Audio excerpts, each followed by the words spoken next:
Treneri, tokios rungtynės, po kurių tikriausiai padaugėja žilų plaukų. Apie žilus plaukus jau praėjusiam ture kalbino Andrius Kerla, Mindaugą, nepraėjusim, tai yra šiame. Tai kaip pas jūs su tais žilais plaukais ir kaip jaučiatės po tokios dramatiškos atomaskos?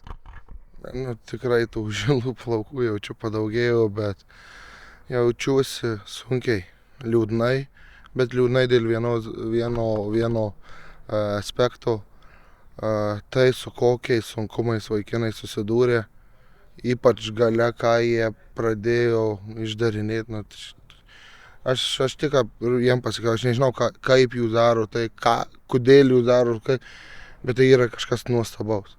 Ir tegul nieks nebando nei minimaliai papriekaištauti, kad jie nesistengia, kad širdies nedavė, kad žaidėm gynybiškai. Sakau, kam kyla klausimų, ateikit, pasikalbėsim, parodysiu, ką mes darom, kaip mes darom, kiek jie arė.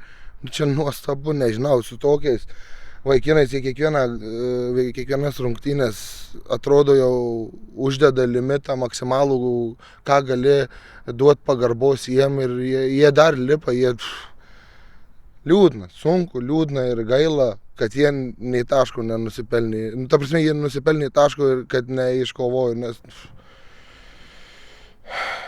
nuostabu su tokia komanda dirbti. Čia top, va dėl to aš ir tapau treneriu, kad į tokias akimirkas jau sunkios, bet fantastika vaikinai, super. Šioje vietoje super, ką jie duoda. Pirmas 45 minutės dar kiek pridėjo teisėjas. Nėjo puolimas, nebuvo to puolimo ir statistika rodė, kad vos vienas smūgis link varžovų vartų, bet ir puolėjų nebuvo. Bandėt jūs Česnavičių, bet panašu, kad ir ant atsarginių žaidėjų suolelio neturėjote ką pasirinkti, ką leisti. Tai kas nutiko, kur čia priežastis, kur dingo jūsų puolėjai?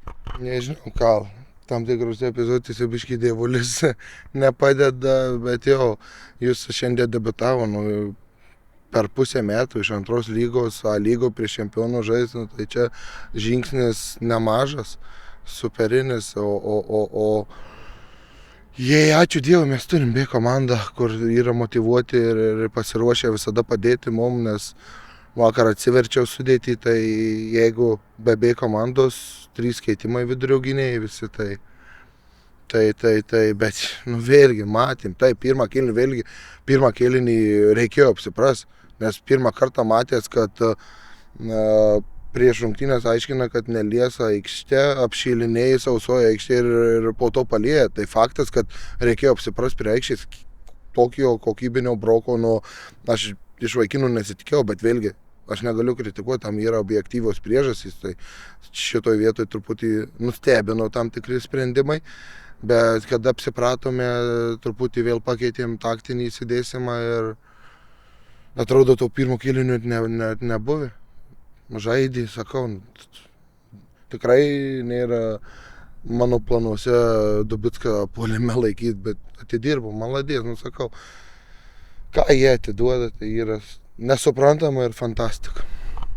Ką pasakėt Styvui Lawsonui? Vis tiek turėjo šansą ir jau buvo pabandę šį sezoną, bet šį kartą, matyt, ne taip buvo sumastęs, kaip išpildė tą 11 metrų baudinį. Tai normalu, tai mes ne robotai, mes žmonės veikia ir gal tos fizinės, kaip sakyt, jėgų trūkumas, vėlgi, manau, maksimali įtampa tuo metu rungtynių, tai yra normalu.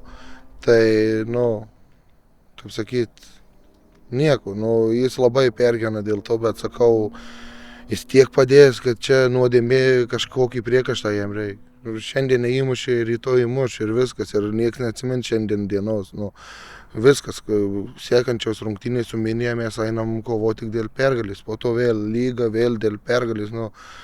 Jūs patys matėt, nėra, ta prasme, jiem nėra, nežinau, kažkokių varžovų, kurių prisibėtų. Eina, kovoja, draskosi, nagais, kabinasi, stengiasi į pergalę, gerai išimam, tarkim, buvo tas pendelis, nepataikė, vėlgi proga, štanga, šiandien užrišti vartai buvo, nepagelbėjo, bet nei vieno priekaišto, visiškai jokio, šaunuoliai maniškiai.